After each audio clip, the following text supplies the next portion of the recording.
بہت بڑی غلطی ہے جو اکثر لوگ کرتے ہیں کہ سونار کے پاس جاتے ہیں، پرانا سونا دیتے ہیں اور اس کے مد مقابل نیا سونا لیتے ہیں، اور یقینی طور پر جو نیا سونا ہے اس کا وزن، اس کی مقدار کم ہوتی ہے، یعنی سونے کا سونے سے تبادلہ کرتے ہیں تو دو شرطیں ہوں گی کہ برابر کا سونا ہو لیتے دیتے اور ہاتھوں ہاتھ ہو۔ یعنی فرض کرو آپ کے پاس پرانا زیور ہے اور آپ سونار کے پاس جا کر نیا زیور خریدتے ہیں، تو شرط کیا ہے کہ جتنا زیور آپ نے دیا ہے اتنے ہی گرام آپ واپس لیں۔ کہنے والا کہے گا کہ کیسے ممکن ہے کہ سونار جو ہے مجھ کو نیا سونا پرانے سونے کے بدلے میں برابر وزن میں دے دے؟ یہ تو ناممکن چیز ہے۔ آپ کے پاس اچھی عمدہ کھجور ہے، آپ اس کو دوسری کھجور کے مقابلے میں تبدیل کرتے ہیں جو اس سے گھٹیا ہے، تو آپ چاہیں گے کہ آپ کو زیادہ ملے کیونکہ آپ کی کھجور اچھی ہے، اور مقابلے میں کھجور جو دے رہا ہے اس کی کھجور گھٹیا ہے، اس کی قیمت کم ہے، آپ کی کوشش ہوگی کہ آپ کو مقدار زیادہ ملے۔ تو یہاں پر پھر کیا ہے، اگر تو آپ برابر کا لین دین نہیں کر رہے، گندم کے ساتھ، کھجور کا کھجور کے ساتھ، یا سونے کا سونے یا چاندی کا چاندی کے ساتھ، تو یہ بھی سود ہے۔ رسول کریم صلی اللہ علیہ وسلم کے پاس خیبر سے کھجوریں آتی ہیں اور بڑی اچھی عمدہ قسم کی کھجوریں تھیں، تو آپ نے صحابی سے پوچھا جو لانے والا تھا، کیا خیبر کی سبھی کھجوریں اس طرح کی ہیں؟ تو انہوں نے کہا نہیں، وہاں پر اچھی بھی ہیں، گھٹیا بھی ہیں۔ آپ کہ پھر تم کیا کرتے ہو؟ اس نے کہا کہ ہم اگر گھٹیا کھجور ہوتی ہے تو وہ زیادہ دے کر، یعنی 2 سا دے کر 1 سا اچھی کھجور لیتے ہیں۔ آپ میں کہ عین الربا،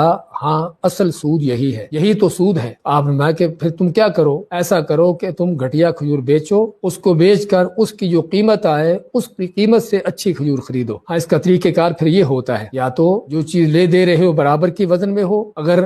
ایسا نہیں ہو سکتا، ایک چیز اعلیٰ قسم کی ہے دوسری گھٹیا قسم کی ہے، اور چیز ایک ہی ہے، کھجور کے ساتھ ہی ہے، گندم کے ساتھ ہی تبادلہ ہے، تو پھر کیا ہوگا کہ پھر جو ہے گھٹیا چیز کو بیچ کر اچھی کھجور جو ہے اس کی قیمت سے خریدو۔ تو یہاں پر بھی سونے کے حوالے سے ہم بات کر رہے تھے، یہاں پر بھی یعنی فرض کرو 200 گرام پرانا سونا ہے اور نیا سونا جو ہے وہ 180 گرام یا 170 یا 150 گرام لیتے ہیں، کیونکہ نیا سونا جو ہے وہ اس کی قیمت زیادہ ہوتی ہے، اور یہ کوئی شک نہیں کہ سراسر سود کا انداز ہے، کیونکہ سونے کے ساتھ تبادلہ شرط ہے کہ برابر میں وزن ہو۔ اور اسی طرح دوسری شرط ہم ذکر کر رہے تھے کہ اگر ایک ہی ان چیزوں کا، جو سودی چیزیں ہیں، ان کا یہ بھی شرط ہے کہ ان کا ہاتھوں ہاتھ لین دین ہو۔ سونے کے ساتھ تبادلہ کیا ہے یا چاندی کے ساتھ کیا ہے تو ہاتھوں ہاتھ ان کا لین دین ہو، یعنی سونا دیں اور اس کے مقابلے میں جو دوسرا سونا لینا ہے اسی وقت لیں، یعنی کہ بعد میں آ کے لے لیں گے۔